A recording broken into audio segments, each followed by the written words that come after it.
In this video, I will show you how to integrate WebWork with Google Workspace.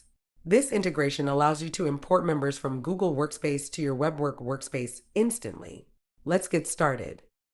To integrate Google Workspace in your WebWork dashboard, go to Integrations. Find Google Workspace and click Enable. In this window, select your Google account.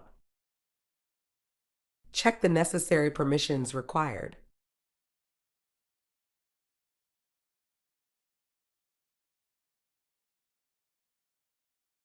Click the Continue button to agree and finalize the connection.